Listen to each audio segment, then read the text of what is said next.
பாமக தலைவர் அன்புமணி ராமதாஸ் வெளியிட்டுள்ள அறிக்கையில், தமிழ்நாட்டில் படித்து வேலைவாய்ப்பு அலுவலகத்தில் பதிவு செய்து 5 ஆண்டுகளுக்கு மேலாக வேலை வாய்ப்பின்றி இருக்கும் இளைஞர்களுக்கு தமிழக அரசால் வழங்கப்பட்டு வந்த உதவித்தொகை நடப்பு காலாண்டிற்கு வழங்கப்படவில்லை என கூறியுள்ளார்.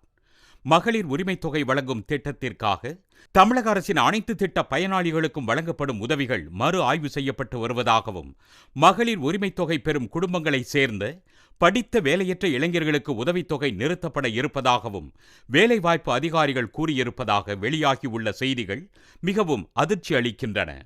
மகளிர் உரிமைத் தொகை பெறும் பெண்களின் குடும்பங்களை சேர்ந்தவர்களுக்கு வேலை வாய்ப்பின்மைக்காக உதவித்தொகை கிடையாது என்ற நிலைப்பாட்டை ஏற்றுக்கொள்ளவே முடியாது.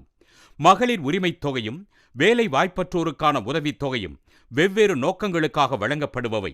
அவை இரண்டையும் இணைத்து பார்ப்பது சமூகத்தில் பெரும் குழப்பங்களையும் பயனாளிகளுக்கு பெரும் இன்னலையும் ஏற்படுத்திவிடக்கூடும். தமிழ்நாட்டில் ஏராளமான உதவி திட்டங்கள் செயல்படுத்தப்பட்டு வருகின்றன. அவை ஒவ்வொன்றுக்கும் ஒவ்வொரு நோக்கம் இருக்கும். ஓர் உதவி திட்டத்தின் கீழ் பயனடையும் குடும்பத்தினருக்கு இன்னொரு திட்டத்தின் கீழ் உதவி வழங்கப்படாது என்று அறிவித்தால் அது உதவி திட்டங்களின் நோக்கத்தை சிதைத்துவிடும். அது மிகவும் தவறு. படித்த வேலைவாய்ப்பற்ற இளைஞர்களுக்கான உதவித்தொகை எளிதாக வழங்கப்படுவதில்லை. படித்து முடித்து வேலைவாய்ப்பு அலுவலகத்தில் பதிவு செய்து 5 ஆண்டுகளுக்கு வேலை கிடைக்காத நிலையில்தான் உதவித்தொகைக்காக விண்ணப்பிக்கவே முடியும். அதன்பின் நடைமுறைகள் முடிந்து உதவித்தொகை கிடைக்க ஓராண்டாகும். அதன் பிறகும் கூட 3 ஆண்டுகளுக்கு ஒருமுறைதான் உதவித்தொகை வழங்கப்படும். 10ஆம் வகுப்பு தேர்ச்சி பெற்றவர்களுக்கு அவர்களின் வாழ்நாளில் ரூபாய் 10,800, பட்டப்படிப்பு படித்தவர்களுக்கு ரூபாய் 21,600 மட்டுமே வழங்கப்படும். இந்த தொகை அவர்களின் வாழ்வாதாரம் ஆக முடியாது. வேலை வாய்ப்புகள் மற்றும் போட்டித் தேர்வுகளுக்காக விண்ணப்பிப்பதற்கு மட்டுமே இந்த தொகை போதுமானதாக இருக்கும். அதையும் வெவ்வேறு காரணங்களை கூறி நிறுத்த முயல்வது நியாயமல்ல.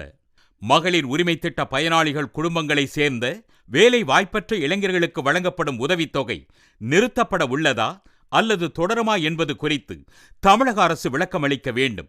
வேலை வாய்ப்பற்ற இளைஞர்களுக்கான உதவித்தொகை அந்த இளைஞர்கள் வேலை வாய்ப்பு பெறவும் எதிர்காலத்தை பிரகாசமாக்கிக் கொள்ளவும் உதவும் என்பதால் ஒருவேளை உதவித்தொகையை நிறுத்தும் திட்டம் அரசுக்கு இருந்தால் அதை கைவிட வேண்டும். வேலை வாய்ப்பற்ற இளைஞர்களுக்கு உதவித்தொகை வழங்கும் திட்டம் 2006ஆம் ஆண்டில் அறிமுகம் செய்யப்பட்டது. அதற்கு பிந்தைய 17 ஆண்டுகளில் உதவித்தொகை உயர்த்தப்படவில்லை. அது மட்டுமின்றி வேலைவாய்ப்பு அலுவலகத்தில் சுமார் 70 லட்சம் பேர் பதிவு செய்திருக்கும் நிலையில் அவர்களில் 1 விழுக்காட்டுக்கும் குறைவாகவே 55,000 பேருக்கு மட்டுமே உதவித்தொகை வழங்கப்படுகிறது. இத்திட்டத்திற்கான நிபந்தனைகளை தளர்த்தி பயனாளிகளின் எண்ணிக்கையை அதிகரிக்க வேண்டும். அத்துடன் 10ஆம் வகுப்பில் தோல்வி அடைந்தோருக்கு ரூபாய் 1000, தேர்ச்சி பெற்றோருக்கு ரூபாய் 2000, 12ஆம் வகுப்பு தேர்ச்சி பெற்றோருக்கு ரூபாய் 3000, பட்டப்படிப்பு முடித்தவர்களுக்கு ரூபாய் 4000, பட்ட மேற்படிப்பு முடித்தவர்களுக்கு ரூபாய் 5000 வீதம் உதவித்தொகையை உயர்த்தி வழங்கவும் தமிழக அரசு நடவடிக்கை எடுக்க வேண்டும் என அன்புமணி வலியுறுத்தியுள்ளார்.